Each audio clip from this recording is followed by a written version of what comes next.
وذكر فإن الذكرى تنفع المؤمنين وما خلقت الجن والإنس إلا ليعبدون.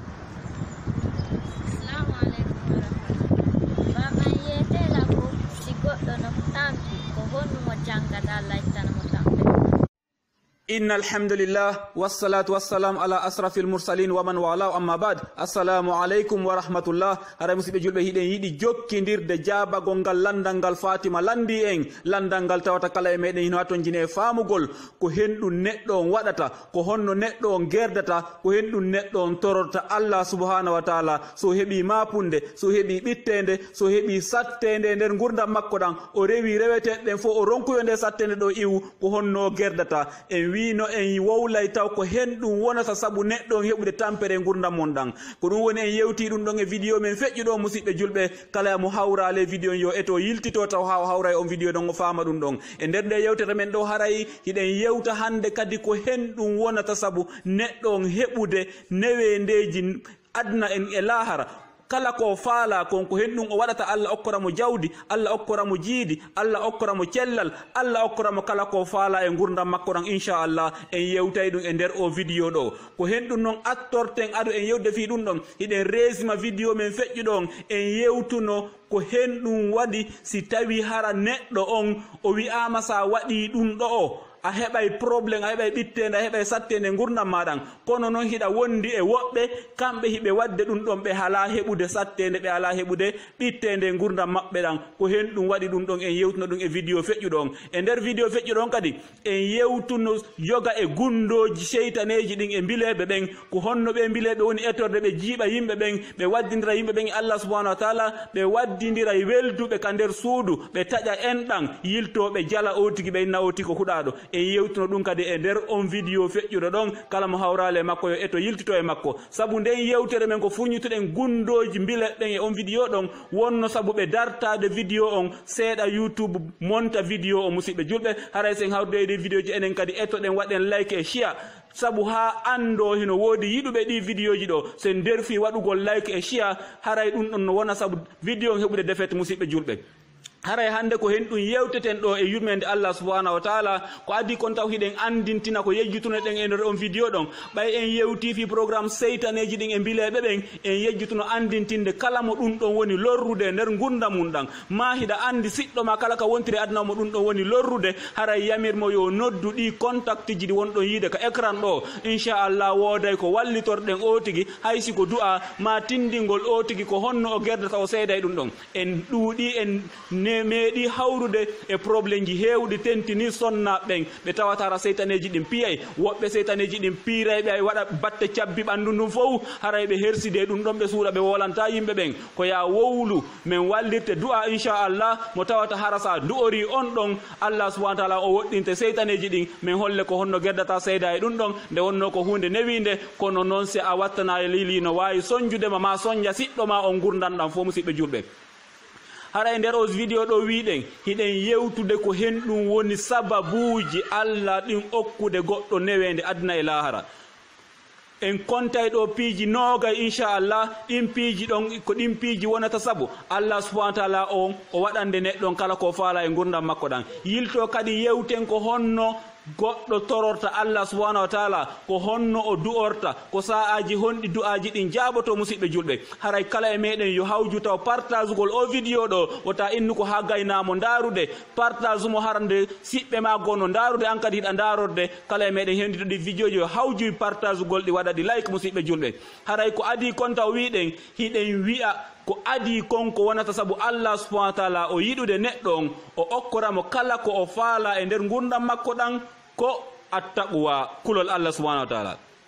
musidɓe julɓe ettoɗen ha wonen huloɓe Allah subhanahu wa taala hulugol Allah subhanahu wa taala ko ɗum woni saabije yurmede makko nden aduna wala harawo siɗa faala jawdi hulu Allah siɗa faala ɓiɓɓe hulu Allah siɗa faala cellal hulu Allah siɗa faala laamu hulu Allah siɗa faala kala newende nde faalaɗa nden yo Allah okkore ɗum ɗon aduna ma lahara tawata hara wona wondude e huɗugol o tigi hara yo o tigi hulu Allah subhanahu wa taala ayawal qur'an Allah subhanahu wa taala ngo daali ka suratu talaq wa man yattaqillaha yaj'al lahu makhraja wa yarzuquhu min haythu la yahtasibu. Kala hulɗo Allah subhanahu wa ta'ala Allah lanɗo waɗanayi mo solution immorde kala ɓittene ko heɓayno e gurdam makko ɗan. Siko nawnare Allah addante solution, siko basalo addane solution, siko tampere adda solution, siko mapunde kala ko woni o addane solution e yurmede makko.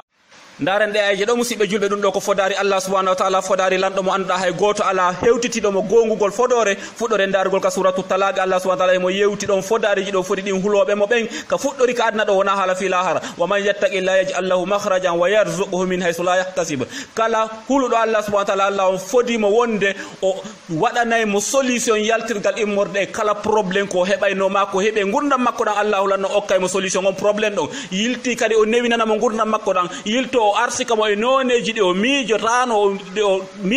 wonde o heɓiray non arsike, yilto o yafanomo bakkatuji makko ɗin, yilto o sowidiranamo baraji golle makko ko golli kon e gurdam makko hay so tawi ko seeɗa ñande dargaw tawoye ɗum ɗon ko buyi. Hara mi wasikema musidɗo julɗo an wonɗo darde o vidéo an kadi e wulhu Allah subhanahu wa ta'ala, ekkito hulugol Allah subhanahu wa ta'ala eto ha wawa accude kala ko Allah haɗuma kon, eto ha wawa huwude ko Allah lanɗo yaɓirma kon, taweɗa e huloɓe mo ɓen ko ɗon yurmede makko nden woni adna e lahara, ko ɗon newende woni, ko ɗon cellal e jawdi e kala ko faalaɗa kon adna wo lahara ko ɗon woni. Ndar hadis ɗon nelaɗon ɓe maki awwalu shay'in yurfa'u min hadhihi al umma al khusu', ko adete kon jaɓitede e ɗe mofte men ɗo enen ko hulgol Allah subhanahu wa ta'ala, hatta la tara fiha khashi'a, ha hewta nyalande go hara yata hulo Allah subhanahu wa ta'ala eto ta taweɓe hulata Allah ɓen. Henti ka hande ko tawata hara heɓatamo gollida, kala mo golluduɗa o jamfotoma, kala mo yewtuduɗa o fenante. Tentiniɗi téléphone ji musidɓe julɓe eto ɗen hulen Allah e ɗi téléphone ji Allah subhanahu wa ta'ala o daali innal ladhina yakhshawna rabbahum bil ghaibi lahum maghfiratun wa ajrun kabir.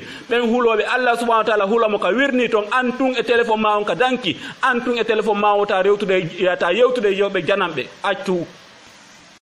Accu musidɗo, sa acci ko hoorema accanda, waɗu téléphone ma on rewirɗo Allah, ɗaɓɓirɗo baraji ɗaɓɓaka tawya jomi ma, sa yi bayana publia ɗum ɗon, sa yi hadis ma aya qur'an publia ɗum ɗon, heɓa baraji ka Allah subhanahu wa ta'ala. Acca publigol photoji rewɓe ɓortiɓe e musique piiji harmuɗi, moɓa bakka to tawya Allah subhanahu wa ta'ala. ɗum ɗon wona saabu a natɗe yite jahannama. Hara ko o téléphone mo joguiɗa mi sonnaɓe no tira awra mum on photo jonnana worɓe janamɓe no tira awra mum on photo jonnana rewɓe janamɓe. Ko honto ɗum ɗo fokkiti musidɓe julɓe, ɗum ɗo ko angal hulgol Allah ka wirni an tun ka sambur ma ka dankima sikka sa waɗi ɗon hay goto andata. Hara Allah no renuma malaika no windude ko huwata kon. Mi nelaɗon ɓe maki hadis selluɗo daganta ko gorko yewtudugol e debbo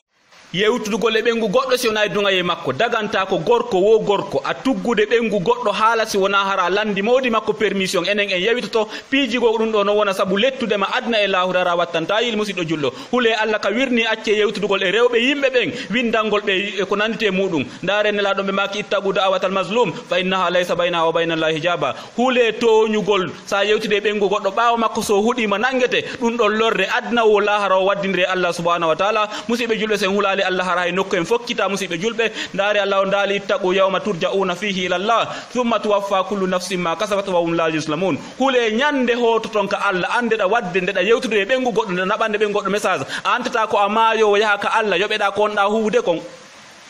Ko wano noon kadi piihun ɗiɗaɓum kun ko wonata kon saabu Allah subhanahu wa ta'ala okkorde neɗɗon kala ko faala ka adna ɗo, woni ko jawdi, woni ko cellal, woni ko ɓiɓɓe, woni ko laamu. Ɗiɗaɓum ɗum ko iman o musidɓe julɓe. Wano yewtirɗe no yewtere men feƴƴunden en holluno yeddugol Allah e nelaɗo makko on kala tuma nde yamaruye Allah hewtuma saliɗa gomɗinde saliɗa accude ko wonɗa huwde kon ittinde ñanda fuɗɗa heɓude probléme je gurdam maɗan. Ko wano noon kadi si tawi yamaruye Allah hewtima e gurdam maɗan sa acciri saabu kulol Allah ittinde ñande Allah lanɗo ngo fuɗɗa e udditandema dambuɗe yurmede makko nden. Iɗen ƴetta dalil men on e suratul araf aya 56 Allah on daali wallaw anna ahlal qura amanu wattaqaw la fatahna alayhim barakatin minas samai wal arde. Si tawno hara yimɓe saare ɓe gomɗini ɓe huuli Allah subhanahu wa ta'ala, Allahu lan non udditanayi ɓe barkiji immorde ka asama e ka leydi fo e muɗum fotta e maɓɓe e yurmede makko.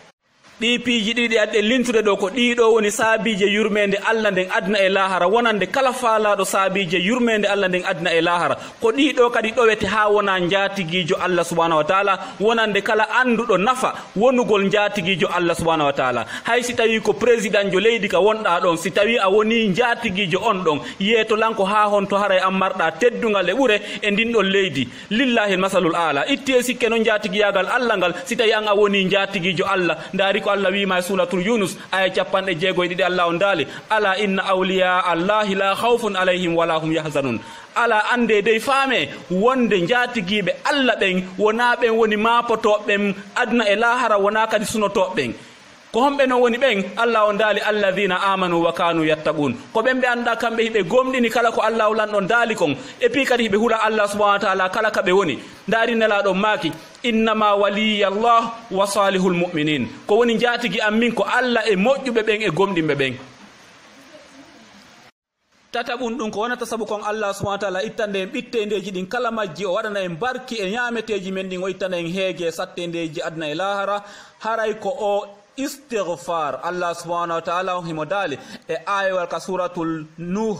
aye 10 bon Allah on o dali فقلت استغفروا ربكم إنه كان غفارا يرسل السماء عليكم مدرارا ويمددكم بأموال وبنين ويجعل لكم جنات ويجعل لكم أنهارا annabi nuhu de ko ɗum ɗo o yamirno yimɓe makko ɓen o wi o waɗe astahfirullah son insinike ka joomi moɗon Allah subhanahu wa ta'ala o okkora o ngesele o moƴƴina ñameteji mon ɗin o itta heege hakkunde moɗon o itta basal o itta tampere o itta suno hakkunde moɗon en andi e jaka ɗum ɗo ko lekki e yurmede Allah subhanahu wa ta'ala si en ɗuɗɗini waɗugol astahfirullah Allahu lanɗon o moƴƴinana en ñameteji men ɗin o itta heege hakkunde meɗen o ittana en suno o ittana en mapunde o ittana en tampere haray musidɓe julɓe wota en welsindo e waɗugol ngol astahfirullahi da'iman kala ka wonɗa kala no wontirɗa ka golle ma ka hoore lawol waɗen astahfirullahi toroɗen Allah subhanahu wa ta'ala yo Allahu lanɗon yaafo en bakkatuji men ɗin so yaafiki en bakkatuji men ɗin e jaka ɗum ɗon wona sabu ha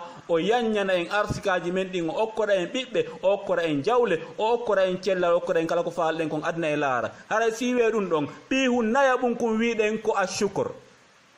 Allah subhanahu wa ta'ala himo daali suratul Ibrahim aya 7 Allah on daali wa ista'azzana rabbukum la in shakartum la azidannakum Allah subhanahu wa ta'ala o ewnike ko ɗum woni o yeetike en wonde si en yetti nemaji makko ɗin o ɓeydana yendi ka yettugol ɗo no wona wiugol tun Allah jarama de musidɓe julɓe wattanen yiili ko alhamdu wa shukur ko woni hamdu kan ko wiugol Allah jarama amma ko woni shukur ko yettirgol Allah golle wasi tawi a yahi ɗo a fotti e paykun o jaɓɓike ma o jaɓanima dongal ngal o yahi o joɗɗini a weltike fanka bimbi nden ñande yaha sodnamo paɗe ko konko huwuɗa ɗon en action financement ko ɗum woni shukur on haray Allah subhanahu wa ta'ala ɗi nemaji makko enen kadi ko en waɗanmo shukur e majji ko hen ɗum woni ɗum par exemple ko hombo e meɗen woni hande tawata haray mo jogui aysi ko otoje 3 e moyen oti inna mi ƴetti otowal gotal mi yettiri Allah subhanahu wa ta'ala maɗum hara ko jogiiɗo cuuɗi 3 o inna mi itti ɗon suudu woturu mi waɗani Allah shukur mi ƴetti ɗum ɗo mi jonna aliyatimaɓe ɓe wala wawde heɓande hoore muɗum ɓe ala hay goto ko waɗana ɓe maɗum hara ko jogiiɗo 3000 o inna mi itti ɗon 1000 min kadi mi ƴettay ɗum ɗo mi ɗaɓɓira yurmede Allah subhanahu wa ta'ala mi waɗani ɗum ɗo Allah shukur ko hombo e meɗen woni waɗo sifa ɗum ɗon fanɗi ha fanɗi musidɓe julɓe enen anda ko honno Allah waɗirante shukur enen ko anduɗen ko so tawi en heeɓi goɗɗum yo en sikku ko doole meɗen yo en sikku ko mbawdi meɗen en wawa yettirde Allah nemaji ɗo woni en okkorde ɗi musidɓe julɓe haray noon yettugol Allah subhanahu wa ta'ala o shukur ɗo hino fuɗɗori e sujjangol Allah subhanahu wa ta'ala darde si a heeɓi hunde weltindema e yurmede Allah subhanahu wa ta'ala sujjugol ɗum no tawa e shukur julgol darɗe 2 no tawa e shukur horugol ñallal no tawa e shukur horugol ɓe ro ko wawɗa ma ɗum itta sadaka di jani an kadi ittu siɗa mari terenji 3 ma 4 ittu teren goto waɗana Allah shukur Allah subhanahu wa ta'ala o dey o yeetike en wonde waɗanoɓe mo shukur ɓen kanko kadi o remplaçanayi ɓen ɗon jawle maɓɓe ɗen o dublana ɓe ɓuri ka wonnoɗon hara musidɓe julɓe shukurji ɗin hiɗi tawa e ko wonata saabu Allah subhanahu wa ta'ala okkorde neɗɗon ko faala adna e lahara wiɗen jowa ɓunɗum al infaq musidɓe julɓe wattana yiili moƴƴa ko hunde noon nde derfuɗen ni ndaren suratu sabay aya 39 Allah subhanahu wa ta'ala o daali wa ma anfaqtum min shay'in fa huwa yukhlifuh wa huwa khayrur raziqin Allah subhanahu wa ta'ala on wi kala e moɗon ala hay hunde ko o dépensata ko on nafikata ko nafirta goɗɗo si wona Allah subhanahu wa ta'ala on lontinay ɗum ɗon ande nde ko kanko woni moƴƴo arsikowo kanko woni moƴƴo arsike nelaɗon ɓe meeɗi makude wonde ko hay sayre nde maɗɗinɗa ɗenguma nden ɗum ɗon ko sadaka e yurmede Allah subhanahu wa ta'ala ko wano noon kadi jokkiri ala moƴƴere hay wotere ko waɗanta giyaɗo Allah subhanahu wa ta'ala tawa a ɗaɓɓira ɗum ɗo si wona yurmede Allah subhanahu wa ta'ala Allah hulanɗo on dey o remplace ay ɗum ɗon ko fodari Allah subhanahu wa ta'ala haray en faamiɗo wonde sadakaji ɗin hino yanya arsiki sadakaji ɗin hino woɗɗina probléme ji ɗin sadakaji ɗin hino wona saabu Allah subhanahu wa ta'ala ittande neɗɗo on ɓittendeji makko ɗin adna e lahara wona saabu Allah subhanahu wa ta'ala on okkorde o tigi jawle nde wonno ko kanko fodi ɗum ɗo ko fodari Allah subhanahu wa ta'ala musidɓe julɓe haray noon wattana yiile e noone no wonɗen ittirde sadaka noon heewi e meɗen ko ittata sadaka ko sifa ko naafigi ɓen ɓaawoɗo ittayno sadaka Allah subhanahu wa ta'ala o yeytifimo ka Qur'an sa wiɓe ɓe ittu sadaka ɓe ndaara ko ɓuri fanɗude ko ɓe jogi ko ɓe itta ɗum ɗon sadaka heewi e meɗen hande si goɗɗo innama fi sabilillahi ko yo ndaaru ka jiifa makko si tawi 1000 francs jino ton 500 jino ton 100 francs jino ton ko 100 francs ɗin o ittata o jonna wiɓeɓen fi sabilillahi o sikkay mo ƴoƴi anda noon ko kanko ɓuri wonde komojo e nder tage fongon si tawi o waɗi sifa ɗum ɗon wattane yil musidɓe julɓe sen addi misal wasi tawi jogiiɗo 1000 ka jiifa muɗum o yehi ha o hewti banque ɗo goɗɗo wi'imo accu mbuuɗi ma ɗin ka banque ɗo sa yahi a tawoyayɗi yeeso a hettiroyayɗi yeeso ma bandino ka laawol ɓe jatta e mbuuɗi maɗin o inna awa o rewa ka banque ɗon o ƴetta 50 o déposa ka banque o acca 950 on juuɗe makko o feƴƴa ɗon tum bandi ɓe jatta mo mbuuɗi makko ɗin so o yahi yeeso yeetelansi oɗo ninsay ma so ninsata o ninsay hattirde wonde ninsugol nde wonno so accuno 1000 on ka nder banque ɗon o tawtoyayɗi yeeso makko awa salotoɓen ittugo sadaka walla itta ko ɓuri fanɗude e sadaka ko ittete kon ko ni ɓe ninsiroyta ñande darngal nde wonno so yahi ko on 50 o hettoyta nden ñande o miijoto inna tawsi ko 1000 on fof mi accuno e hino noon e jaka mi perdi ko mi salino kon ittude sadaka musidɓe julɓe haray ɗum ɗo hino fawni wattanen yiili jama on ko ɓuri heewde e meɗen en waɗay ɗayre saloɗen ittande hoore meɗen ko tawoyen ka Allah subhanahu wa ta'ala wattane yili moƴƴa hino tawa e sadakaji ko wolɗen konko rerɗinɗen jama on e nder balɗe hino feƴƴi hiɗen publiyi fi duɗal alyatimaɓe miskinaɓe leydi men ndin fof ala ka duɗal wona jannire taw hara landetake goɗɗum duɗe ɗen fof ko landotoɓe ko satti ɗeɗo mawɓe ɓe créyi ngal duɗal e yurmede Allah subhanahu ɓe landaki joddi hay hunde ko wano noon alyatimaɓe e wasuɓe quartier en fof moɓidira e ngal duɗal ngal rentuɗon ɗo ko qur'an wona jannede ɗo e ley ndiyan e ley caaleru ndiyan wo nangue wo hendu ɓe ɓiɓɓe ɗo ko ɗo ɓe woni e puis kadi ko tataɓal maɓɓe si ɓe sendama pecce tati hay tataɓal ngal mi sikka si timmay ɗo ndaare nder ɗum woɓɓe maɓɓe hino dari ka ley ndiyan ala ka ɓe jooɗo en lanci alerte waɗi vidéo en lanci e ka réseau sociaux musidɓe julɓe wallitoɗen ngal duɗal ɗo ɓe heɓa nokkure kaɓe janga ɓe heɓa jannowo nde wonno mawɓe nawyi hande kadi ɓe ronki cellal ngal ɗuuɗa etoɗen wallitoɗen ngal duɗal ɗo ngal heɓa darde fiwota ngal lanco hara en fof hiɗen reeni ila on tuma heɓi ɗo ballal ko heɓi kon wawali yonde ko wawata ittude ɓe fayɓe ka ley ndiyan ɗo ɗaɓɓana ɓe nokkure na haala fi ɗaɓɓana ɓe karamakojo haray musidɓe julɓe ɓeyden wallitade nde wonno eɗen renti numéro ji ɗin ka écran si tawi en derfi sifa ɗe balle ɗo en sikki hiɗen ƴoƴi en herso e Allah subhanahu wa ta'ala musidɓe julɓe haray wattane yiile e golleji men ɗi nde wonno kala e meɗen no duwa faamude wonde ko huuwi koye gurdam makko ɗan ko hoore makko huwani wona waɗanoɓe Allah cukur wona ittoɓe sadaka hay sappo e meɗen wawi wadde volontier no wawi wallude ngal duɗal ɗo dankoɓe alyatimaɓe ɗaɓɓananɓe kaɓe ka bangal sadaka ɗo hiɗen andi ko ɗo faiblesse men on enen fulɓe ɓen woni wano yirɗo ngal duɗal ɗo ni hara nun ko leñol wo leñol sappinano ngal duɗal ɗo holla nde yurmede Allah ɗo wonatano yontere hara ngal duɗal heɓali kaɓe wona kono nde wonno ɗum ɗo ko fulɓe futa ɓen sappa ko e pular woola ko ɗum ɗo waɗi ha hande ko tawata hara ɗum ɗo en ronku solution muɗum haray musidɓe julɓe wattanen yiili nde wonno ko ɓuri hewde e meɗen hiɗen welsidi kala e meɗen hino didi étage ma hino didi villa ko tigui heeɓi wo ko ɗon woni finansude finance ɗum ɗon ha maaya hara naɓanali hoore muɗum hay hunde kala hara o tigui sakkitora ninse musidɓe julɓe haray wattanen yiili wiɗen piigum jeega ɓum kun ko wonata kon saabu Allah subahana taala yanñude arsiki ewti e gurdam makko ɗan haray ko annika ko ɗum woni ngal dewgal musidɓe julɓe accen welsinagol e dewle ɗen nde wonno hande ko ɓuri hewde sukaɓe men ɓen inna sita say mi heeɓi jawdi mi jombata siko jiwɓen kadi inna si wona say mi heeɓi marɗo jawdi jombata lan ɗum ɗo ko faljere ni ndaren ayewal gotal ka suratu nour aya 32 Allah subahana taala o daali wa ankihul ayama minkum wassalihina min ibadikum wa imaikum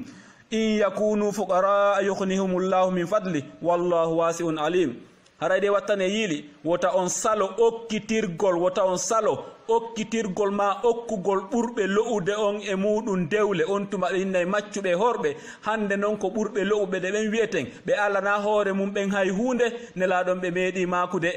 Si tawi ari e moɗon torike ɓiɗɗo moɗon ma bandirawo mon ma siɗɗo mon on mo anduɗon hino mari diina moƴƴa e jikku moƴƴo haray okkemo wota on nanguɗon laƴƴugol gite fi jawdi. musidɓe julɓe haray si tawi ɓe ala hay hunde si ƴettidiri e hoore kulol Allah subhanahu wa taala, Allah subhanahu wa taala o yanñanayi ɓe arsike makko maɓɓe on. ɗum ɗo ko fodari Allah subhanahu wa taala mo anduɗon on o firtata fodore. haray ko ɗum ɗo woni jeegaɓum ɗum. jeeɗaɓum ɗum wiɗen ko tawakkul,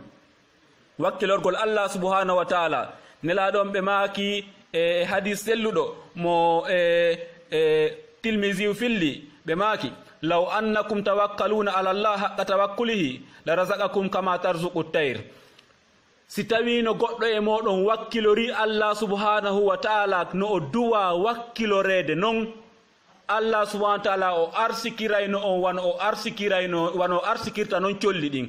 musidɓe julɓe wattane yili moƴƴa sondu ndun ndu waalay hara hay hunde ndu marana hoore mayru, kono si weeti ndu immo ndu yaha ndu ɗaɓɓoya ndu ardina sababuji ɗin ndu rewra ka Allah wi'i yo ndu rewru ɗon ndu heɓa arsike mayru on ndu rewa ɗon Allahu lanɗo on jonna ndu arsike mayru on ndehi ndu arta kiikiɗe hara hindu haari tew. musidɓe julɓe wattane yili ka tele mata wakkuli ɗo ko be détayen ɗo seeɗa. o tawakkul ɗo wona jooɗagol tumbidira juuɗe mum ɗen inna mi wakkilori Allah subhanahu wa taala, kono noon ardingol sababuji ɗi Allahu on sabimbini ɗin ya a ardin fiyo okkore ko faalaɗa kon. a immoto taw waɗa ko o yamirma ya waɗu kon e nden hunde ɗon, sinon o okkore ko faalaɗa kon e nder nokkure. siko maaro faalaɗa a yahay soppa rema sa gayni golle ngesa ma man few on tuma noon wakkilora Allah subhanahu wa taala, toroɗa Allah subhanahu wa taala yo Allahu lan ɗon fuɗɗinane yo waɗu barke e muɗum. nelaɗon maki ko ya gollir wasi tawi hara ko golle ma ɗen okkorte, yilto noon wakkilora Allah wasi tawi hara ko Allahu on tun wonma okkorte. ko ni gollirte, wonayi en aamu wonayi en jasinkino. nelaɗon ɓe moloton Allah subhanahu wa taala yo Allahu lan ɗon danduɓe ngamelo e jasere. jasere ɗen ko basal tun addata wakkilare ne oti koyo immo daro en fo wonen golloɓe. a yiyay ɗo famille fo hino jooɗi habbori aaden goto dépense ɗum ko enen tun yirete ɗum. sen daari ka leyɗele ka wonɗen yaade ɗaɓɓen toon tañƴinoɗen ko ɗon ɓurata heɓade ko ɗum woni ka portoɓɓen. sa yeyi a tawa kala e maɓɓe hino wakkilori sengo. enen kadi koyen immo wonen wakkiliɓe ardinen sababuji ɗin, ardingo sababuji ɗin ɗum hino wona saabu yaajede yurmede Allah subhanahu wa taala. daari ngal ayi ɗo Allah ɗum daali amman yujibu mutarra idha da'a, ko kanko woni jaabinanowo tampuɗo torimo on si o torike mo. ayi e jaka ko ya tampu taw ko ya gollu ardina sababuji ɗin non si toroɗamo ko faalaɗa kon no tawa e jikkuji Allah subhanahu wa taala. sa salike ardingol sababuji ɗi o waɗanma ɗin fiyo okkore hunde nden kanko kadi o saloto okkorde ma ko toriɗamo kon. sa ñobbi juuɗe maɗen ɗo a toriki Allah yo Allah fuɗinane maaro, hay toriɗa ɗon duuɓi sappo maaro fuɗataka leydi, ko be yaha remoya maaro ma rema ko faalaɗa kon ma golla ko faalaɗa kon toroɗa noon Allah. jeetata ɓum ɗum ko wonata saabu Allah subhanahu wa taala yanñande goɗɗo arsike o ittamamo tampereji ɗin ko ɗum woni silatul rahim. nelaɗon maki ko tokkugol enɗan. hadis mo imam Bukhari filli ɓe maki si tawi goɗɗo e mon hino faala yo Allahu lan ɗon yanñanmo arsike ma yo ittanmo tampere yo o tigi tokku enɗan. si wiye ɗum jeenaya ɓum ɗum ko wonata saabu Allah subhanahu wa taala ittande goɗɗo ɓittende o yanñanamo arsike ko jokkidirgol hajju e umra. hadis mo imam Tirmidhi filli wonde nelaɗo maaki hajju e umra hino itta basal kañum e bakkatu wano yiite ngen ɓorirta tuundi ndin e jandi ma kange ma kaalise. haray musidɓe julɓe wattane yiili wonande marɓe feere ɓen jokkidirgol waɗugol hajju e umra ɗum ɗo hino wona saabu kañum kadi Allah subhanahu wa taala yanñande o tigi arsike makko. haray wiɗen sappa ɓum ɗum wano renirɗen ni e o tableau programme aɗo ɗo ko wonata saabu Allah subhanahu wa taala yanñande goɗɗo arsike makko ittana. nelaɗon ɓe maaki fa innama turzaquna wa tunsaruna bi du'afaikum, ande dey ko waɗi siɗon arsikede maasi hiɗon wallitede e probléme ji mon ɗin ko sabu ko wallitotoɗon kon onon kadi lo'uɓe mon ɓen. musidɓe julɓe aray wattane yiili buyi e meɗen hino derfango sengo ɗo moƴƴa naafi kala woɓɓe yiɗa nande ɗum ɗo kono noon ko sabu ɓe lowɓe ɓe wonɗen yurminde ko sabu ɓe ɗo waɗi si Allah kanko kadi himo yurminde en e o hadis ɗo nelaɗo maaki daw mardakum bis sadaka ñawdire nawnaje monɗen sadaka résolvire probléme ji monɗin sadaka ittu sadaka jano toroɗa Allah yo Allah ñawdu nawnare ma nde yo Allah résolve probléme ma on. sappo e goho on ko wonata sabu Allah subhanahu wa taala yanñande goɗɗo arsike on o résolvanamo probléme je gurdam makko ɗan ko ñinnugol julde nden yamira ɓengure mum nden yo ñinnu julde. ndaare aywa ngal Allah on daali wa amur ahlaka bisolati wastabir alayha la nas'aluka rizqan nahnu narzuquk wal aqibatu littaqwa. juulu tabintin julde yamir ɓengure ma nden tabintino julde nden muññoɗon wondude e juulugol ngol andita wona an woni arsukude hoore ma ko min Allah wonma arsukude. jomiraɓe gande ɓen ɓe wi e nder ngal ayewal Allah yeetike ma wonde si a tabintini julde a etike ha ɓengure ma nden tabintini julde nden wonde o arsikirte noneji ɗi a miijorta o résolvante probléme ji gurdam maɗan o newinane arsike on e nder gurdam maɗan ko wano noon kay sa salike julde nden ko lette. sappo e ɗiɗi on ko wonata sabu Allah subhanahu wa taala arsukude goɗɗo yaajede nden gurdam makko ɗan o résolvanamo probléme ji makko ɗin fof haray ko alhijir ko ɗum woni déplacagol sabi Allah woni noon ko guerre yawɗa woni ko diina ma kan doginɗa. par exemple so tawi goɗɗo e meɗen hino e nokkure nde tawata hara diina makko kan alamo marsirde ɗon oti haray ko yo déplace o iwa ɗon o ndaara kala nokkure nde o yahata hara diina makko kam marsay o immo o yaha ton. si a yahi ton e yurmede Allah subhanahu wa taala Allah hulan ɗon okkorte yaajede nde a miijotano ko wonde a heɓa e gurdam maɗan. se ndaari dalil on suratu nisa aya 100 on Allah subhanahu wa taala o daali wa man yuhajir fi sabilillah kala déplaciɗo sabi Allah kala iwɗo e nokkure ka woni ɗon tawi ko ittimo ɗon ko sabi kulol Allah subhanahu wa taala yajidi fil ardi murawaman kathiran wa sa'a yo andude ka o fokkiti toon wota hulu basal wota hulu sattene wota hulu tampere Allah hulan ɗon okkoraymo jawle ɗe o miijotano ko fi mum ka woni yaade toon okkoramo yaajede nde o miijotano ko fi muɗum. musidɓe julɓe haray tentini enen o aventurier wattanen yiile ɗum ɗo ko point men enen no woodi e meɗen wonɓe e nokkulɗi tawata hara o tigi heɓata waɓutu hay goto ka juulirde ko ɓuri hulɓinade ko hino woodi woɓɓe ɓe tawata hara ka ɓe woni ɗon ɓe heɓata hay juulugol juma ɗum ɗo hino hawni musidɓe julɓe si malayika ɓen tawima ɗon ko hen ɗum marɗa ko wi'a ɓeɗo pelletle dele mayde ma nden koko windaka Allah subhanahu wa taala sila faala ndaaru noon kadi suratu nisa e fayin aya 100 aya 9:9 on ndaari ko Allah subhanahu wa taala o wi ɗon wonande ɓen wonoɓe e nokkure ɓe anduɗa ɓen wonde dewe Allah ɗen newantako ɓe. Allah subhanahu wa taala o daali innal ladhina tawaffahumul malaikatu zalimi anfusihim ɓen ɓe anduɗa malaika ɓe nde hino arande ɓe warugol ɓe tawa hara ko ɓe toñirɓe wonugol e nokkure nde ɓe wawata rewde Allah e muɗum. Allah subhanahu wa taala on wi malaika ɓe landotoɓe fima kuntum ko hen ɗum onon jokkuno ɗon e nder nde nokkure ɗo qalu kunna mustadafina fil ard ɓe nanga ɗon fefinagol penale ɓe inna menen dey hari komin lowɓe leydi ndin hari men wata déplaçade hari men ɗum Allah subhanahu wa taala o daali ulaika ma'wahum jahannam ɓen ɓe rentuɗa wawɓe noon jooɗotoɓe e nokkuji ɗi tawata hara dewal Allah ngal newanaki ɓe wona ɗon ha malayika tawa ɓe ɗon wara ɓe haray ɓe andu ko jahannama ɓe fewri ɗum ɗo hino hulɓini musidɓe julɓe no heewi e meɗen enen wonɓe ɓen ko aventure ji hande tawata hara wonɓe e nokkure nde tawata hara dewal Allah ngal newanaki o tigi hara ɓattaki juulirde hay nokku ɗum ɗo ko masibo musidɗo julɗo waɓutu goto mo heɓataka juulirde hino ɓuuri ko heɓata kon e gurdam maɗan fof ko seytaneji ɗin sakkotoma wota iwɗon ɓahiɗa gollude ɗo eɗa heɓude seeɗa seeɗa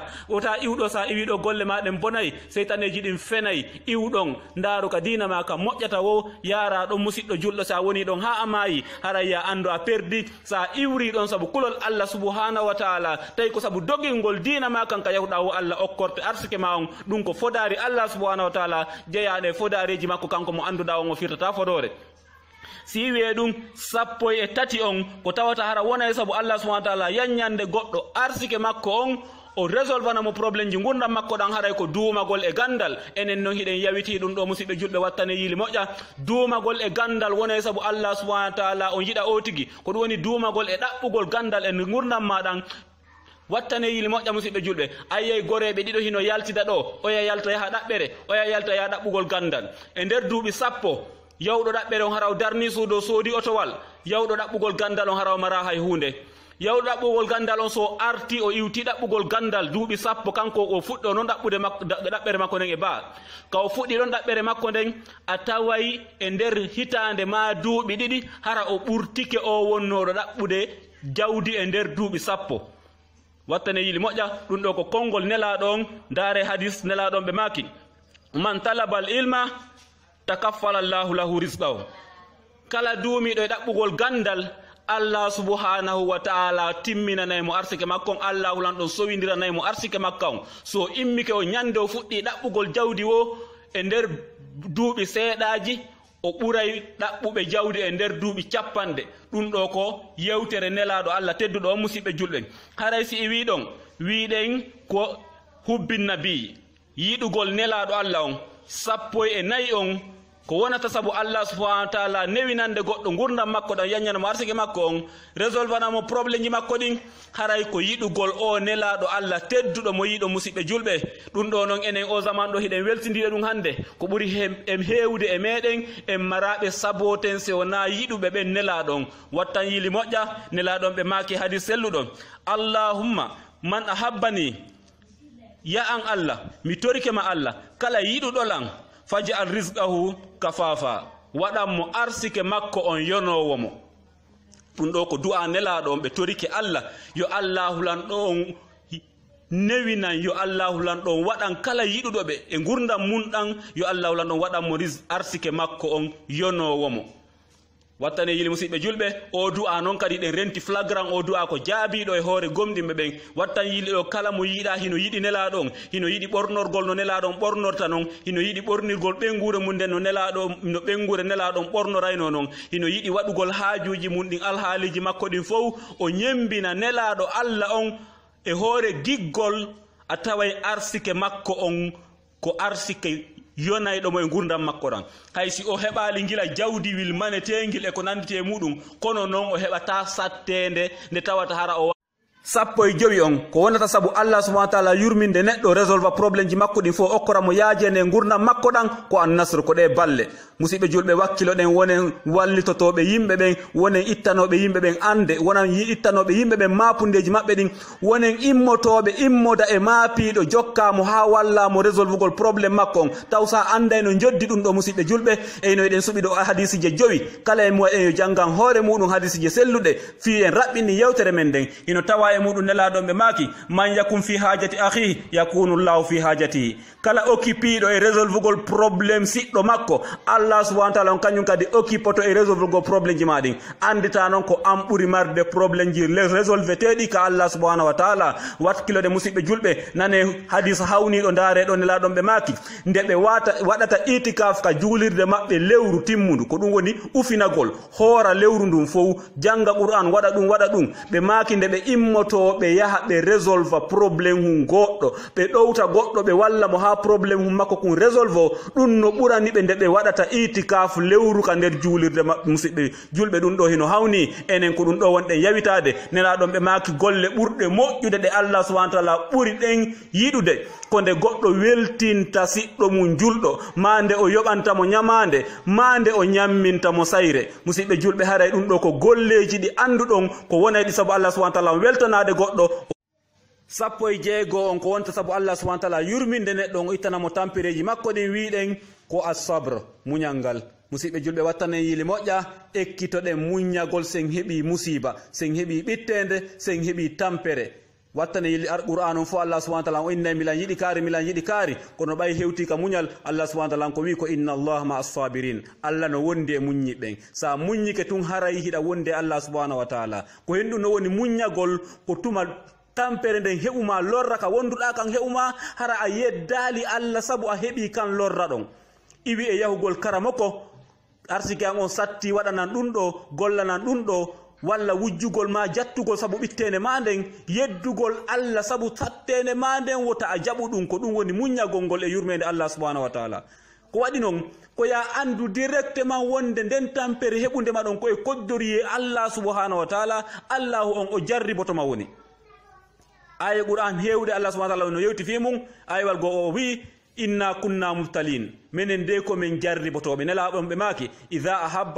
ahabba qauman ibtalahum si Allahu lan ɗon yiɗi yimɓe o jarribotoɓe donc ko adi kon taw an wona ɗo jarribede an heɓuɗo tampere nden on ko ya faamu wonde ko jarrabuye taguɗo ma on o essayete woni donc wota eto ha perda essayage on no way wasi ko concours wonɗa yaade no way wasi ko examen wonaɗa waɗede eto gañoɗa examen on hara a perdali examen on no famira ɗum ɗon ndaari e suratul hadid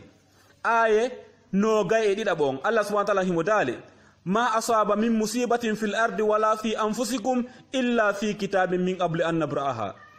musiba wo musiba sattende wo sattende ɓittende wo ɓittende heɓatama an neɗɗo on wonale kadi ka hoore leydi ɗo ko ɗum woni jawle maɗen wona hay hunde perdirte si wona hari ɗum ɗon hino windano hino enregistra ka Allah ado hay o tagudema taw wonde nden ñalande ɗon e on saayi ɗon on musiba ɗon heɓete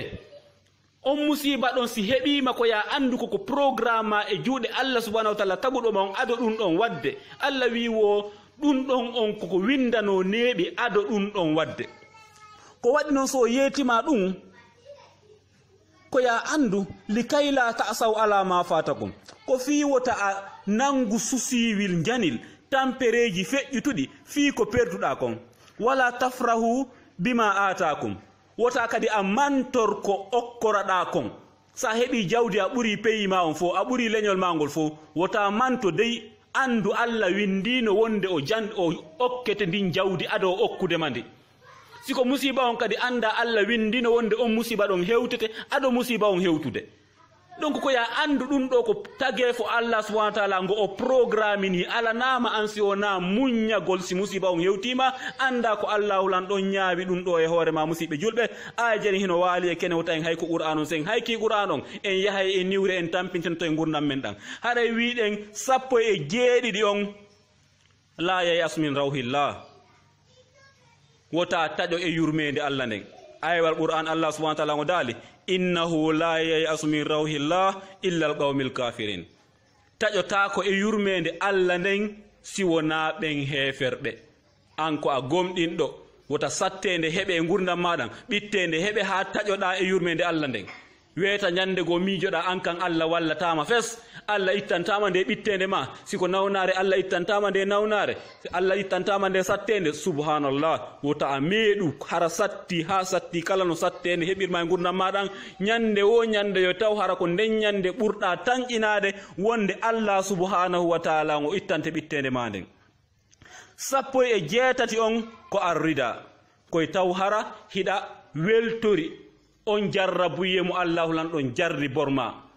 wona yo taw hara hiɗa moni fi an amara moyen fami ma fo hino mari moyen hiɗa moni ma gore ma fo heɓi jawdi an a heɓali ma fo hino selli an a sella maɗum hara hiɗa moni wondude e jarrabuye mo jarri baɗaɗon ɗum hino wulɓini musidɓe julɓe imam Shafi'i ɓe meeɗi tawde gorko goo tampuɗo ha tampi kadi ɓe innimo wo ene hiɗa weltori Allah subhanahu wa taala gorko on inni wo imam Shafi'i ko honno min mi weltorta Allah subhanahu wa taala e hoore milan ɗaɓɓude yo Allah weltoran imam Shafi'i ɓe wi wo si a weltori Allah subhanahu wa taala wondude nde sattende nde wonduɗa ɗo wano weltorɗa e makko ñande heɓunoɗa newende nde ɓurnoɗa heɓude nden wo haray Allah subhanahu wa taala kañum kadi o weltorima ɓe maaki idha ahabba qauman ibtalahum faman radiya falahu rida wa man sakhata falahu sakhat Allah subhanahu wa ta'ala so yiɗi yimɓe o jarribotoɓe kala weltorɗo jarrabuye ko Allah on jarribimo kon Allah subhanahu wa ta'ala on weltora e woti kala tikkuɗo wondude e jarrabuye ko Allah on jarribimo kon Allah kañum kadi tikkana e wotigi haray wattane yiili musidɓe julɓe jarrabuyeji ɗin ko ka Allah subhanahu wa ta'ala de iwrata aywal la feñugal Allah subhanahu wa ta'ala mo yeeti en suratul mulk wa khalaqa al mawta wal hayata liyabluwakum ayyukum ahsanu amala. Ko tagiri ngurdan ɗan e mayde nden ko addire ka adna ɗo ko sabu ha o jarribo en. Allah subhanahu wa ta'ala on en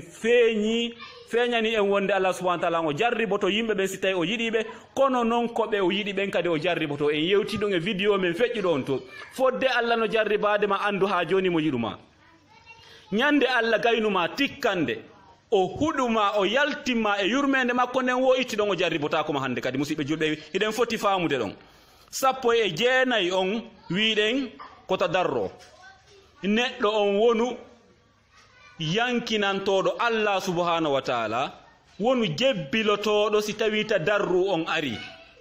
ɗi jarrabuyeji si jarrabuyeji ɗin ari andu ko addi ɗi jarrabuyeji ko sabu ha waɗa o ta darruɗo donc waɗugol o ta darruɗo hino wona sabu Allah subhanahu wa ta'ala o ittandema tampereji ma ɗin gurdam ma aduna e lahara musidɓe julɓe ayewal qur'an en woli ɗum kadi ka suratul an'am e vidéo men feƴƴuɗon Allah subhanahu wa ta'ala o daali walawla is ja'ahum ba'suna tadarra'u tuma nde min jippinnoɗi albala'uji e maɓɓe ɗi probléme ji ɗe nawnaji sattendeji perdi jawdi ɗi jarrabuyeji mawɗi tuma min jardi bornoɓe ɗiɗo ko hen ɗum hanno ɓe waɗata darro ko hen ɗum hanno ɓe yankino yeeso Allah subhanahu wa ta'ala ɓe ko hen ɗum hanno ɓe jippito ɓe itta mawnintinare maɓɓe nden ɓe itta bewreji yeddirɗi Allah ko ɓe wonno wadde kon ko hanno ɓe acca ɗum ɗon ɓay ko sabu yo ɓe accu ɗum ɗon addi jarrabuyeji ɗin joni noon ɓe sali accude ɗum ɗon ɓe yorni ɓerɗe maɓɓe ɗin ha Allah tikkani ɓe o huɗi ɓe o acciti jarribade ɓe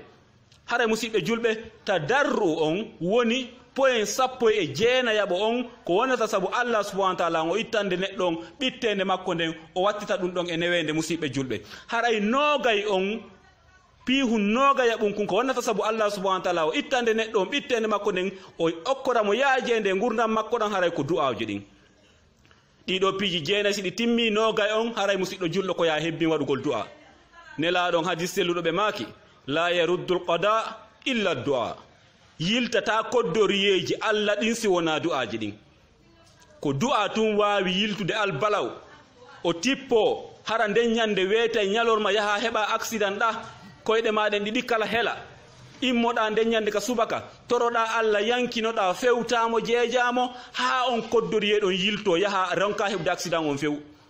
siko ɓittende nde yilto siko basal nde yitto siko probléme o yilto musiba kala ka o wontiri du'amo du'atoɗa on juula darɗe ɗiɗi fewta Allah subhanahu wa ta'ala toroɗamo on du'a ɗon o yahay o sakko bone on ɗi piira ɗon ñallal ngal fo ɗi piira jemma on fo bone on o wawatama hewtude few haray ko ɗiɗo piiji nogay musidɓe julɓe woni piiji wonayɗi ɗin sabu Allah subhanahu wa ta'ala ittande goɗɗo ɓittende makko nden e nder gurdam makko ɗan o yiɗamo o yarlomo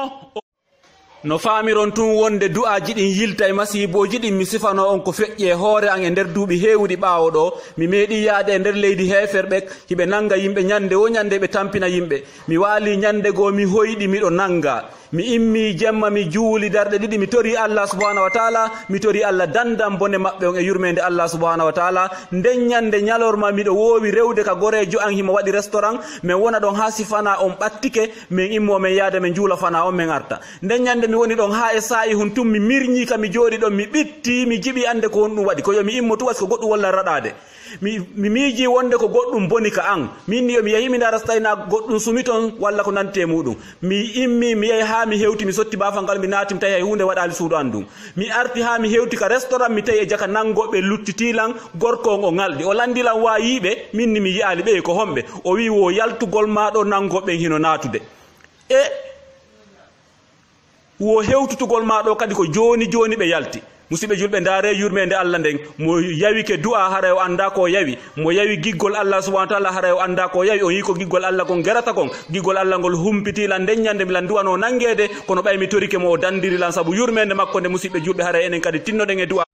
kono yo sukaɓe ko ɗum ɗo woni nema koko nanɗo no sife ɗo ko waɗi simi sifani on ɗum ɗo ko tippude nelaɗon ɓe meeɗi makude atu haddithu bi ni'matillahi shukra wa tarkuha kufra wolutugol nemaji Allah ko waɗanma kon e ɓuure gurdam maɗa ɗum ko yettugol Allah subhanahu wa ta'ala suuɗugol nemaji maɗi ɗum ɗo ko yeddugol Allah subhanahu wa ta'ala haray ko ɗo simi sifani on ɗum ɗo musidɓe julɓe ɗum ɗo ko nemani ko ɗum woni nema ɗum no ɓuuri wigol milan weldi e président kaarijo ma milan weldi e ministre ma ruwa ma kaari weldugol e Allah subhanahu wa ta'ala ɗum ɗo moƴƴi wonde weldigal nde wonno Allah subhanahu wa ta'ala o moƴƴi wonde giɗo o moƴƴi wonde weldideteɗo o moƴƴi wonde yurmeteɗo o moƴƴi wonde wallowo adodiren folodiren e ɗaɓɓugol weldugol e Allah subhanahu wa ta'ala en andi e jaka fala kala faalaɗo weldugol e Allah subhanahu wa ta'ala himo wawi ɗaɓɓude weldugol e Allah nde wonno ɗaɓɓugol weldugol e Allah subhanahu wa ta'ala ɗum mettirafi wa ɗaɓɓugol weldugol e président jon nde wonno Allah subhanahu wa ta'ala kanko himo ɓattima himo wondi e ma kala ka wonɗa en andi ko piiji ɗiɗi petto watta e gurdam maɗan haray Allah subhanahu wa ta'ala on yiɗima ko ɗum woni imanon e hulugol mo ngol en nani ayewal feƴƴugal ngal to condition ji ɗiɗi arani ɗin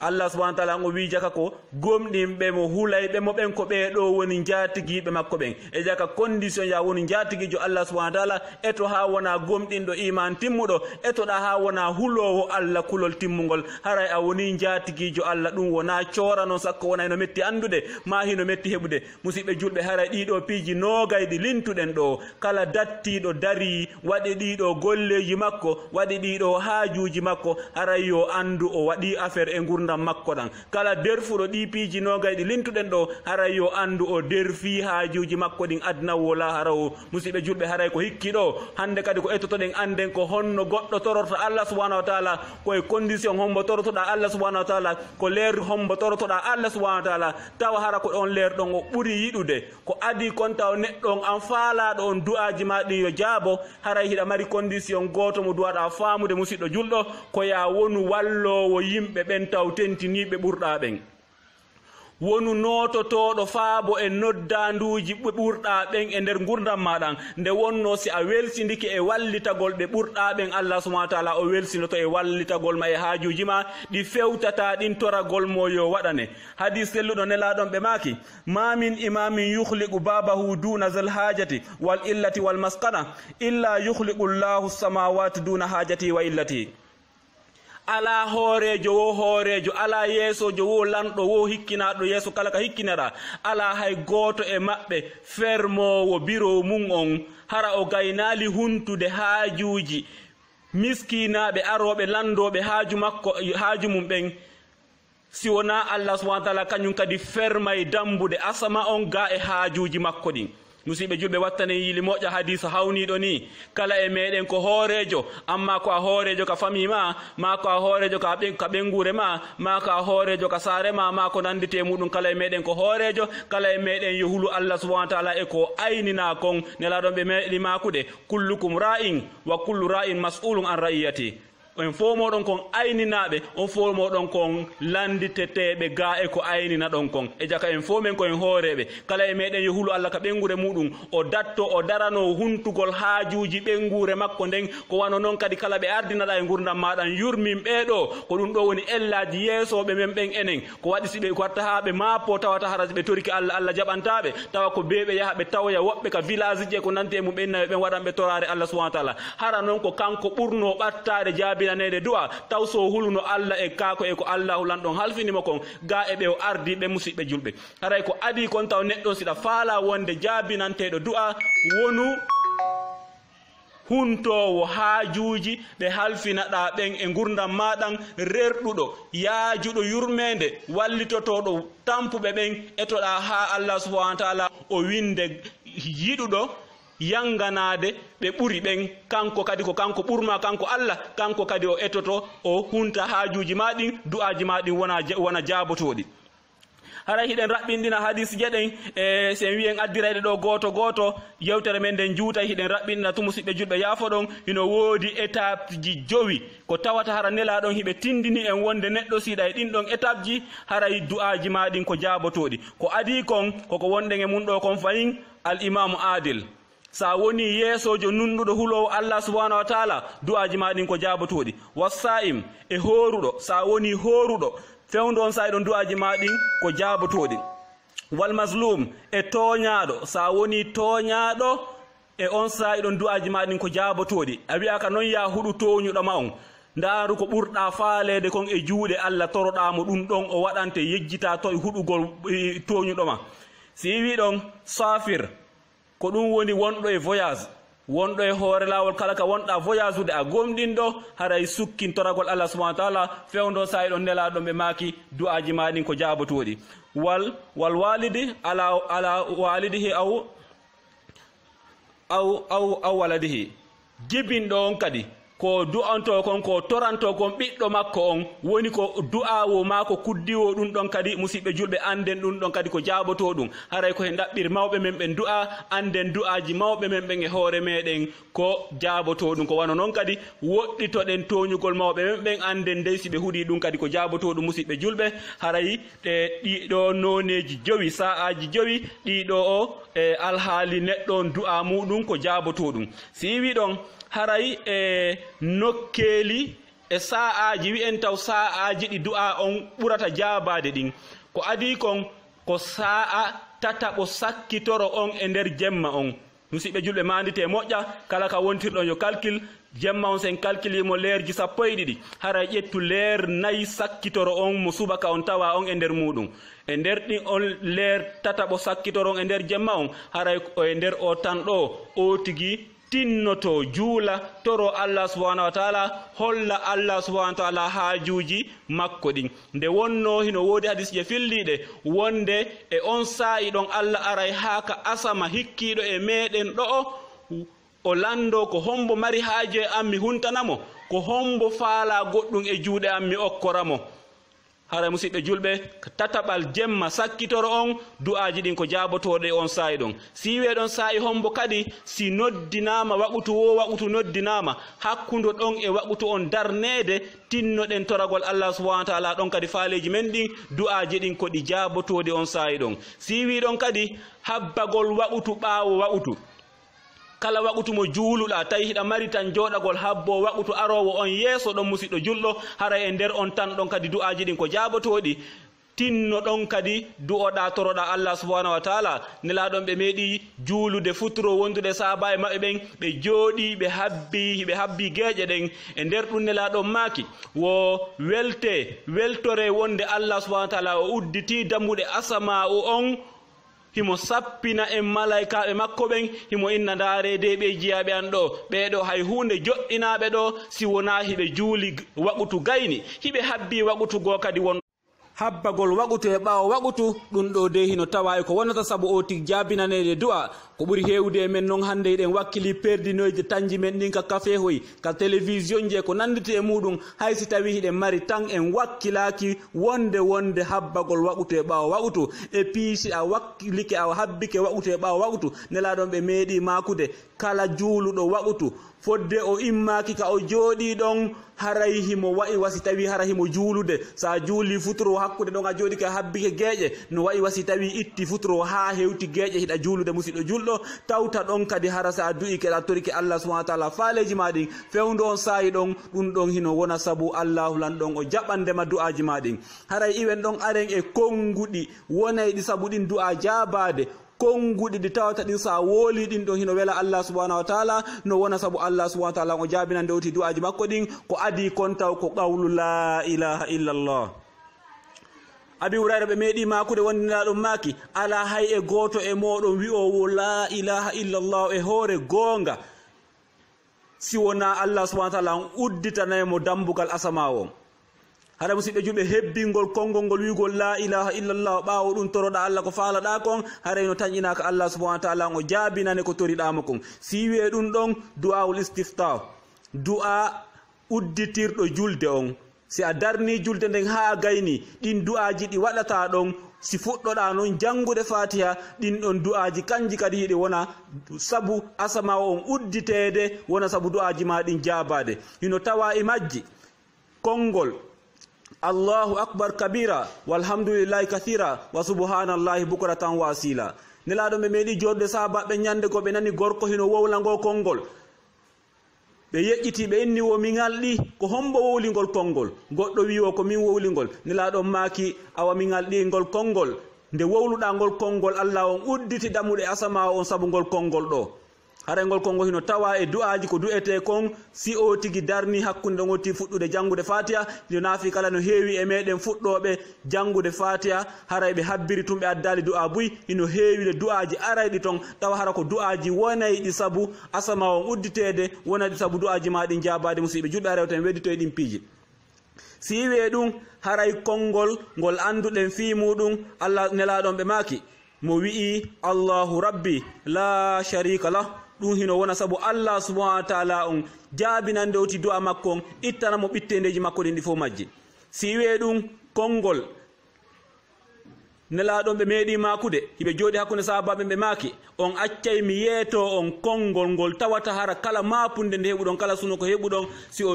si on torike Allah subhanahu wa ta'ala on tororimo ngol konngol ɗo Allahu lan o itte mapunde sahabaɓe en inni namu ya rasulullah kontuma nelaɗon maaki ɓe inni torore Allah ko e annabi Yunusa tororno kon Allah tuma o natuno ka nder reedu lingil ngil tuma lengi ngi muɗunomo mapunde ko ha ɗon mapunde hoore mapunde o fewti Allah subhanahu wa ta'ala o wi la ilaha illa anta subhanaka inni kuntu minaz zalimin. Allah subhanahu wa ta'ala on ittanimo mapunde makko nden yamiri lingil ngi yahi tuttoymo ka sera nelaɗon maake kala heɓuɗo mapunde suno e tampere o torori Allah ɗum ɗo Allahu lan ɗon ittanaymo mapunde makko nden e suno on ko wana noon hadise jeɗen hiɗe ɗuuɗi arɗe ɗen e ɗum ɗo hiɗen yondinara ɗeɗo tati si wi ɗon haray yewten fi inde Allah mawde wi'ete nden ismullahil azam nde inde ɗo nelaɗon ɓe meeɗi yewtude fi nde ko ɗuuɗi ɓe maaki Allah subhanahu wa ta'ala hino mari inde makko mawde nden wiyete nden ismullahil azam nde ɗo inde kala heɓuɗo kala tororɗo Allah nde ɗo inde Allah subhanahu wa ta'ala o ittanaymo mapunde makko nden o ittanaymo suno makko ngon o ittanaymo ɓittende makko nden ñande gonne laaɗo e sahabaɓe ɓe jooɗi ɓe nani goɗɗo hino inna allahumma inni as'aluka bi anna laka alhamdu la ilaha illa anta wahdaka la sharika lak almannanu ya badi'u samawati wal ard ya zal jalal wal ikram ya hayyu ya qayyum inni as'aluka aljanna wa a'udhu bika minan nar. nelaɗon ɓe haawi du'a oya on ɓe maaki hiɗon andi ko oɗo torori Allah subhanahu wa ta'ala sahabaɓe inni ko Allah e nelaɗon andi ɓe maaki oɗo torori Allah inde makko mawde nden inde nde anduɗon nden so torori Allah jaɓay so molorimo goɗɗum o danday on ko nden woni ismullahil azam. ñande go nelaɗon ɓe meeɗi makude kadi ismullahil azam hino e nder suratuji tati e nder qur'an on ko ɗum woni suratul baqara suratul ali imran e suratul taha. ñande go kay nelaɗon ɓe meeɗi makude ismullahil azam hino e nder ayeje ɗiɗi ka nder qur'an. ayewal goo Allah subhanahu wa ta'ala o daali wa ilahukum ilahun wahidum la ilaha illa huwa arrahmanur rahim ɓe maaki ismullahil azam no e nder ngal ayewal ɗo. ayewal goo kadi fuɗɗode suratul al imran ɓe maaki alif lam mim allahu la ilaha illa huwa alhayyul qayyum. haray ɗeɗo ayaje ɗiɗi ɗeɗo kadi e ismullahil azam no nder ton jomiraɓe gande ɓe ɓe yettiɗi ɗeɗo ayaje moƴƴa ɓe maaki ismullahil azam hino tañƴina tawede ko e nder inɗe jowi aranum ɗum ko lafsu jalala on ko ɗum woni Allahu on si wi ɗon ko alhayyul qayyum on si wi ɗon ko arrahmanur rahim on ɗeɗo inɗe jomiraɓe gande ɓen ko ɗeɗo ɓe tuumi wonde ko e nder ɗo ɗeɗo ismullahil azam on woni. haray kala waɗowo du'a wona yo weddito e ɗeɗo inɗe wona yo weddito noddirgol Allah ɗeɗo inɗe mawɗe. haray musidɓe julɓe yewtere men nden en yiɗa yonde juutu si wonano ɗum en yanñayno ɓuuri ɗo haray kala e meɗen yo eɓɓan hande kadi mesira eto ha heɓa ɗo laawol no wawa tororde Allah subhanahu wa ta'ala kala e meɗen yo eɓɓu eto ha wowtina hoore mum wowtina wonki mum kin sa heɓi mapunde gurdam maɗan ekkitagol ko honno Allah subhanahu wa ta'ala tororte ko henɗum Allah subhanahu wa ta'ala tororte toroɗa o lanɗo ko moƴƴo o gongata o soƴƴota ko ronkata o lannirta ko okkore himo mari ko lannata himo habbi torede ñande o ñande Allah subhanahu wa ta'ala o nanirɗon ni o aray ko asama hikkiɗo e men ɗo o lando ko hombo mari haaju ami huntanamo haajuji makko ɗin haray ekkitoɗen toragol Allah subhanahu musidɗo an jullo accu ƴettugol yimɓe ma piiji waɗa hakkunde ma e Allah subhanahu wa ta'ala acca Allah ka suudu ɗaɓɓoya goɗɗo goo ko wallitoma toragol on mo accuɗa ka nder suudu ma ɗum ɗo wonali so wona ko majjere musidɓe julɓe kala e meɗen yo ekkito noddugol joomi muɗum konotoma ko faalaɗa kon nde wonno ka wonɗa wo ka wonɗa ko kanko ɓurma ɓattade kala ko ɓattima kon. Allah subhanahu wa ta'ala wi ayewal ka qur'an nahnu aqrabu ilayhi min hablil warid Allah no ɓattima ɓuri ɗaɗi dande ma nden ko honno accirta on ka suuduma yaha ɗaɓɓoya ko walle torade on ɗon hadi an kadi landoɗa ko honno oɗo tororte ko henɗum o faala ko henɗum goɗɗo waɗata ha Allah yiɗa o tigi tawa hara sa torike mo o waɗante ko faalaɗa ko musidɗo julɗo jento mi yeetoma ko hen ɗum waɗata ko tawata hara kala ko mbaporɗa e gurdam maɗan kala ko faalaɗa sa torike Allah subhanahu wa ta'ala o waɗante ko faalaɗa ko musidɗo julɗo ko adi kon taw eto ha tawa hara ko wuruɗa kon koko dagi ko ɓorniɗa kon koko dagi haysi tawi ko e nder balɗe 50 etoɗa ha ko wuruɗa kon dago heɓa coñci ɗiɗi ɗaɓɓuɗa e lakkere ma e yangi ma ɓorniɗa weƴƴita ko laaɓi salligoɗa ha moƴƴa musidɗo julɗo ɓanta hoorema immoɗa leer ka wi'a ɗon tataɓal jemma on nodda joomi ma adintina horugol sabu ha bakkatuji ɗin maaya nde wonno korka kanko waray ka bakkatu sa ñalli horude a hiiri kikiɗe haɗa ala bakkatu ka ɓandu ma sa immike ɗon tataɓal jemma on a torike Allah subhanahu wa ta'ala Allahu on yeƴƴitotoma nde wonno ko ɗi bakkatuji tawa e ko wonata sabu du'aji men ɗin haɗa jaabede nelaɗon fillama e konguɗi wonde kamɓe ɓe waɗayno darɗe 7 ɓe toro Allah non ɓe waɗa safe witri wona 11 ma ɓe waɗa darɗe 10 yiltoɓe toro Allah ɓe waɗa non safe witri wona 13 musidɗo julɗo haray adin ɗeɗo darɗe e nder tataɓal jemma sakkitoro on toroɗa Allah subhanahu wa ta'ala attora insinagol sa insinike e nder miniti 10 ma 12 hara e heɓi astaghfirullahi laabi wulure yilto juula e nelaɗon sa juulali e nelaɗon du'aji ma ɗin jabotako sa juuli e nelaɗon a gayni yilto insinanoɗa gomɗinɓe ɓen sakkitiɓe e adiɓe e fewndiɓe rewɓe e worɓe astaghfirullahi li dhanbi wa lil mu'minina wal mu'minat hino tawa e sababuji jaabinayɗi du'a ɗin insinanagol gomɗinɓe ɓen si ɗum ɗon feƴƴi yetta Allah subhanahu wa ta'ala musidɗo an julɗo wonu yettowo Allah da'iman e nemaji makko ɗin waɗen e misal no famira si tawi goɗɗo okkima ɗo $1 million ɗum ɗon feƴƴi ñande go a yahi a tawimo tawi haajuma yani e $100 yettumo taw fi 1 million ko okkuma kon andita kala ko heɓuɗa haaje Allah subhanahu wa ta'ala fewtuɗa toragol ma andu o waɗaninoma ɓuri ɗum ɗon e moƴƴude nder gurdam maɗan haray musidɗo julɗo eto taw yetta nemaji makko ɗin yettu Allah ha o welto yettamo ha an tigi anda a yetti Allah subhanahu wa ta'ala on tuma non toroɗamo ko faalaɗa kon wota yahu joɗoɗa yeeso Allah subhanahu wa ta'ala e toragol mo hara a yettali nemaji makko feƴƴuɗi ɗin ɗi tawata ɗin hiɗi ɓuri konko wonɗamo torade ɗon si a juuli ɗen darɗe a yetti Allah subhanahu wa ta'ala a jiccike a ɓanti hoore ma nden ɓanta hoore ma nden seeɗa fewtaka kammu fonta juuɗe maɗen toroɗa Allah subhanahu wa ta'ala ko falɗa kon nelaɗon ɓe meeɗi makude Allahu on hersay nde jiyaɗo makko ɓantoto ɓanta juuɗe mum ɗen fonta yeeso Allah subhanahu wa ta'ala toromo haaju mum on o yilta ɗen juuɗe ɗon hara Allah waɗali nder ton ko torimo kon musidɓe julɓe haray wattanen yilisen toriki Allah subhanahu wa ta'ala nde hiɗen artira juuɗe men ɗen koyen artirirɗe wasi tawi hara a jaɓi ko toriɗa Allah kon inna alhamdulillahi rabbil alamina ñobba juuɗe maɗen wasi a jaɓi ko toriɗa Allah subhanahu wa ta'ala kon nde wonno nelaɗon maaki Allahu lanɗon tumbay goɗɗum ka nder juuɗe ma ko ɗum woni konko toriɗamo musidɓe julɓe haray hiɗen hattawanu ni e nder nde yewtere meɗen ɗo hiɗen toro jama on yaafuye immorde kala faljereji nde wonno en yawni yewtere nden seeɗa sen yawnali yewtere nden nde heɓata plasago meɗen vidéo on juutata e hille ko wolete kon no juuti sen juutinali yewtere nden seeɗa piiji goo famota ko haare ko ɗum ɗon waɗi si accuɗen ɗon feññingol hadisije goo ma timmina hadisije goo ma falja kalfe goo haray kala ko heɓuɗon e nafoore e muɗum e nder o vidéo ɗo ande ko yurmede Allah subhanahu wa ta'ala haray ko Allah yettirton ɗum ɗon amma kala ko yiɗon ton immorde faljereji ko nandite muɗum haray ɗum ande ɗum ɗon ko immorde amin e sheytan ko yon insinanolan toranoɗon lan Allah subhanahu wa ta'ala yo Allahu lan ɗon yaafolan yo Allahu lan ɗon ɓeydu woɗɗinde lan sheytaneji ɗin haray si tawno wona kulol wota vidéo men on juutu ɓuri ni hino woodi hadisije buy ɗe tawata hara hino selli wonde ko ni nelaɗon tororayno Allah ko ni sahabaɓen tororayno Allah tawa hara ko konguɗi nelaɗon selluɗi hiɗen jogii hadisije ko ɗo ko fanɗi ko yarta hadisije guluje